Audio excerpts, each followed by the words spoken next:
Morning student, welcome to SST classes.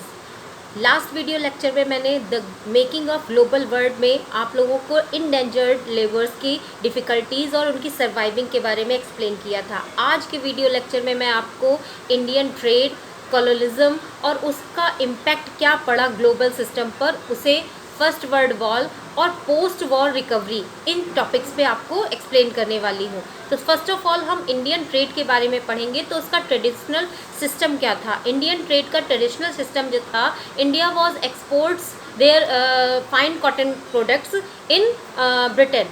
जो India थी वो अपने कॉटन प्रोडक्ट्स को ब्रिटेन में सेल करती थी, जिसकी वजह से उसकी प्रॉस्पेरिटी बढ़ रही थी और इंडिया पहले वैसे भी प्रॉस्पेरस था। उसके बाद ब्रिटेन ने देखा कि जब ये एक्सपोर्ट कर रहे हैं अपने कॉटन प्रोडक्ट्स को, तो इनकी प्रॉस्पेरिटी बढ़ती जा रही है। इसलिए धीरे धीरे जैसे जैसे ब्रिटेन इंडिया की तरफ आता गया, उसने इंडिया को देखा कि वो एक वीकेस्ट कंट्री हो रही है, मतलब यहाँ पर बहुत सारी वॉर्स हो रही हैं, तो उसने धीरे धीरे इसको अपनी कॉलोनी बना लिया। और जब उसने इंडिया को अपनी कॉलोनी बना लिया ब्रिटेन ने, तो उसने कहा कि इस तरह से अगर हैवी एक्सपोर्ट होता रहा तो हमारा ट्रेड कैसे यहाँ पर सरवाइव कर पाएगा। इसलिए उन्होंने क्या किया, कुछ बैरियर्स लगा दिए इंडियन ट्रेड पर। क्या बैरियर्स लगाए, जैसे कि उन्होंने हैवी टैक्सेस लगा दिए, जिसकी वजह से जो इंडियन ट्रेडर्स थे उनको बहुत ज़्यादा महंगा पड़ने लगा ब्रिटेन में अपना माल पहुँचाने में, अपना सामान पहुँचाने में, जिसकी वजह से वहाँ कम एक्सपोर्ट होने लगा धीरे धीरे। और धीरे धीरे इंडियन ट्रेडर्स ने अपनी मार्केट ब्रिटेन में खो दी। ये वजह बनी। उसके बाद ब्रिटेन ने क्या किया, ब्रिटेन ने अपने प्रोडक्ट्स यहाँ पर एक्सपोर्ट करना स्टार्ट किया। तो जब उन्होंने यहाँ एक्सपोर्ट करना स्टार्ट किया तो उनकी मार्केट बन गई और फिर उन्हें ज़्यादा से ज़्यादा प्रोडक्ट्स की ज़रूरत पड़ने लगी। जब उन्हें ज़्यादा प्रोडक्ट्स की ज़रूरत पड़ी तो उसके लिए रॉ मटेरियल भी ज़्यादा चाहिए था, और चूँकि इंडिया उनकी कॉलोनी बन चुका था तो उन्होंने सोचा क्यों ना अपनी कॉलोनी से ही हम रॉ मटेरियल लें, जिसकी वजह से हमें वो चीपेस्ट रेट पर मिल जाएंगे और हम आसानी से फ़ायदा उठा सकते हैं। तो उन्होंने क्या किया, उन्होंने यहाँ से एक्सपोर्ट्स तो स्टार्ट किए, हैवी एक्सपोर्ट्स स्टार्ट किए, लेकिन प्रोडक्ट्स का ना होकर अब केवल रॉ मटेरियल का एक्सपोर्ट्स होने लगा। जो पहले एक्सपोर्ट लगभग 5% तक होता था, वो धीरे धीरे बढ़ते बढ़ते 30% तक पहुंच गया। तो इस तरह से रॉ मटेरियल का जो एक्सपोर्ट था वो धीरे धीरे सारा ब्रिटेन को होने लगा, और यहाँ के इंडस्ट्रीज़ को भी या इंडस्ट्रियल्स को भी रॉ मटेरियल मिलना मुश्किल हो गया, और उनकी मार्केट तो बाहर की खो ही चुकी थी यूरोप की। तो इस तरह से यहाँ के जो ट्रेडर्स थे उन्हें काफ़ी लॉस हुआ, और ब्रिटेन के जो एक्सपोर्ट था वो बढ़ने लगा। बढ़ते बढ़ते इनका इतना इंक्रीज़ हो गया था, इतना इंक्रीज़ हो गया था, जिसकी वजह से जो ट्रेड सरप्लस था वो ब्रिटेन का बहुत ज़्यादा हो गया। ब्रिटेन के ट्रेड सरप्लस की वजह से उनकी जो अदर प्रॉब्लम्स थी, Britain trade surplus have to pay home charges. तो उनके जो सरप्लस थे वो होम चार्जेस को पे करने लगे, मतलब उनके जितनी भी प्रॉब्लम्स थी वो यहाँ के सरप्लस से पूरी होने लगी, और उनका जो प्रॉस्पेरिटी थी वो धीरे धीरे बढ़ती रही। वर्किंग ऑफ मल्टीलेटरल सेटलमेंट और मल्टीलेटरल सेटलमेंट्स, यानी कि जहाँ कहीं से नुकसान हो रहा है तो इंडिया से होने वाले फ़ायदे को उन्होंने अपने फ़ायदे में यूज़ करना स्टार्ट कर दिया। तो इस तरह से धीरे धीरे जो ब्रिटेन था वो प्रॉस्पेरस कंट्री बनता चला गया, और इंडिया के जो ट्रेडिंग सिस्टम था, ट्रेडिशनल ट्रेडिंग सिस्टम, यानी कि हैवी एक्सपोर्ट जो था वो धीरे धीरे काफ़ी डिक्रीज़ हो गया। तो ये तो मैंने आप लोगों को इंडियन ट्रेड और कॉलोनीज का उस पर क्या असर पड़ा इसके लिए एक्सप्लेन किया। अब हम सबसे पहले द इंटर वॉर इकोनॉमी के बारे में पढ़ेंगे कि वॉर के टाइम पर इकोनॉमी कैसी थी। ठीक है, तो फर्स्ट वर्ल्ड वॉर की अगर हम बात कर लें तो आपको पता है कि 1914 टू 1918-19 तक ये वॉर चली थी, लगभग 4 इयर्स तक। और इस वॉर में क्या हुआ था, इसमें पहली बात तो कोई भी वॉर होती है तो 2 पार्टीज़ होती हैं। एक एलीज पार्टी थी जो विनर पार्टी थी, इसमें ब्रिटेन, फ्रांस वगैरह थे, और दूसरी सेंट्रल पावर थी जिसमें जर्मनी, ऑटोमन एम्पायर, ये सारे कंट्रीज़ थे। तो जो एलीज थी वो यूरोप में ही, चूँकि ये वॉर हो रही थी, तो इस वॉर में जो कंट्रीज़ थी इन्वॉल्व थी वो इंडस्ट्रियल और मॉडर्न इंडस्ट्रीज़ वाली कंट्री थी। इसलिए इस वॉर को फर्स्ट वर्ल्ड वॉर के अलावा हम लोग इंडस्ट्रियल वॉर भी कह सकते हैं, क्योंकि सारी ही इंडस्ट्रियल कंट्रीज़ इसमें इन्वॉल्व थी। अब अब देखिए इस वॉर का क्या इम्पैक्ट पड़ा। अब चूँकि इंडस्ट्रियल कंट्रीज़ इसमें इन्वॉल्व थी और कई सारी कंट्रीज़ इसमें इन्वॉल्व थी और ये वॉर कई सालों तक चली थी, इसलिए इसका जो इम्पैक्ट था वो काफ़ी लंबा और पूरे वर्ल्ड पे पड़ने वाला था। ये पूरे वर्ल्ड पे किस तरह से पड़ा? Decline in able bodies workforce, मतलब जैसे इतने सालों में जो लड़ाई हुई उसमें लोग मारे गए, तो ये लोग जो कौन थे?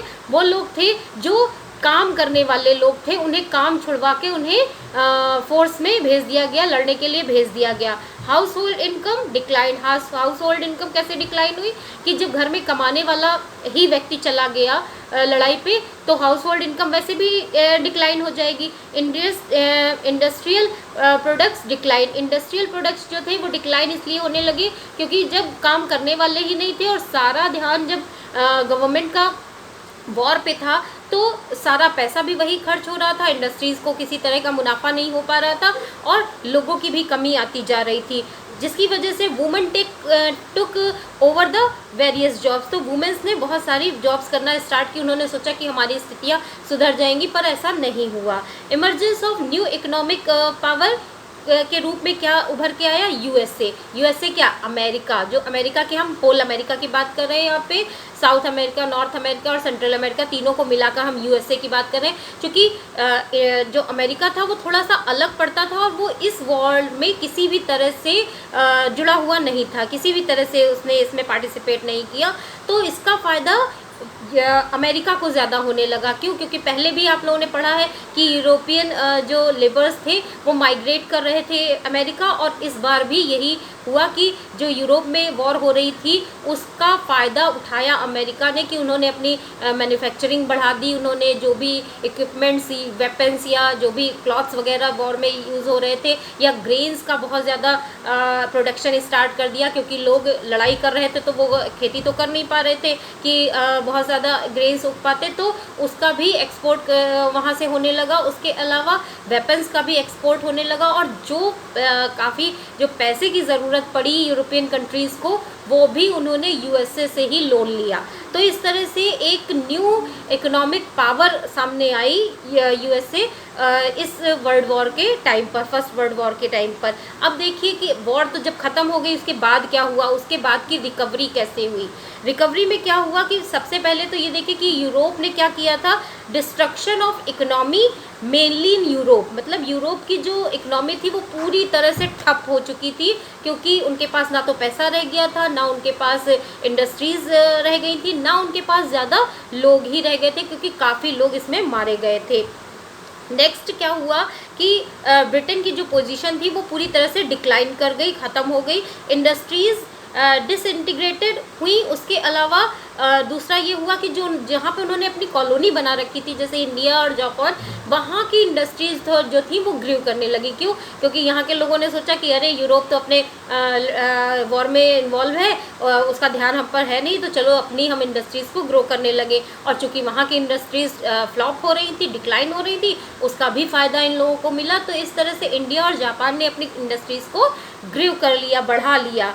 Post war period Britain was not able to recapture the market, और बाद में भी जब वॉर ख़त्म हो गई उसके बाद भी ब्रिटेन जो था वो रिकैप्चर नहीं कर पाया मार्केट को, और इसका ये असर पड़ा कि along with that Britain was under the डेप्ट फ्रॉम यूएसए। क्यों? क्योंकि उसने बहुत सारा लोन यूएसए से ले रखा था, तो उसके डेप्ट में आ गया, उसके अंडर कंट्रोल आ गया कि अब हमारे पास कुछ नहीं रह गया, ना कॉलोनियल पावर हमारे पास उतनी मजबूत रह गई, ना इंडस्ट्रियल पावर रह गई, और प्रोडक्शन भी काफ़ी डिक्लाइन हो रहा है। तो जिसकी वजह से जो ब्रिटेन था उसकी जो स्थिति थी, जो उसकी पोजीशन थी, वो काफ़ी नीचे चली गई। उसके बाद देखिए क्या हुआ, प्रोडक्शन कब बूम किया था, जब वॉर चल रही थी। क्यों? क्योंकि उस समय पे वेपन्स चाहिए थे, उस समय पे फूड ग्रेन्स चाहिए थे, उस समय पे क्लॉथ्स चाहिए थे, उस समय बहुत सारी ऐसी ज़रूरतें थी जो प्रोडक्शन में बूम ला रही थी। लेकिन आफ्टर वॉर क्या हुआ, ये सारी चीज़ें बंद हो गई। जब वॉर ख़त्म हो गई तो वेपन्स की ज़रूरत ख़त्म हो गई।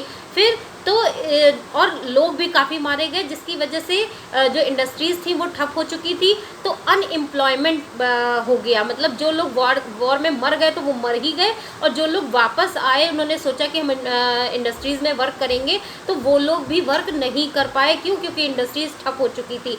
तो इस तरह से जो अनएम्प्लॉयमेंट था वो काफ़ी फैलने लगा, और उस अनएम्प्लॉयमेंट को पूरा करने के लिए लोगों ने क्या किया, अपने बेसिक चीज़ पर जाना शुरू कर दिया, मतलब एग्रीकल्चर करना स्टार्ट कर दिया, जिसकी वजह से एग्रीकल्चर में काफ़ी ह्यूज प्रोडक्शन होने लगा, और जिसका असर क्या पड़ा, जिसका असर पड़ा मार्केट पे, एग्रीकल्चर मार्केट पे। ग्लस्ट क्रिएशन इन वीट, मतलब वीट का बहुत ज़्यादा क्रिएशन हुआ, जिसकी वजह से बहुत ज़्यादा संख्या में वीट होने लगा। और जब कोई भी चीज़ जब ज़्यादा मात्रा में होती है तो उसकी जो प्राइस होती है वो लेस हो जाती है। तो यहाँ पर ये क्राइसिस आ गई कि इंडस्ट्रीज़ तो ख़त्म हो ही गई, साथ ही साथ जो एग्रीकल्चर इकनॉमी थी वो भी ग्रोथ नहीं कर पा रही थी, क्योंकि प्रोडक्शन ग्रेन्स का बहुत ज़्यादा हो रहा था, और जिसकी वजह से प्राइस लो होते जा रहे थे। तो इस वजह से इन सारा इम्पैक्ट जो था वो पूरे वर्ल्ड इकनॉमी पे पड़ा, ना केवल ब्रिटेन पे बल्कि और देशों पर भी। उसके अलावा यूएसए जो था एक पावरफुल कंट्री के रूप में सामने उभर के आया। अब हम यहाँ पर पढ़ेंगे rise of mass production and mass consumption. ये आगे आपको नेक्स्ट वीडियो में मैं समझाऊंगी, क्योंकि ये एक बहुत ही बड़ा एक पॉइंट है जिसको आपको समझना पड़ेगा।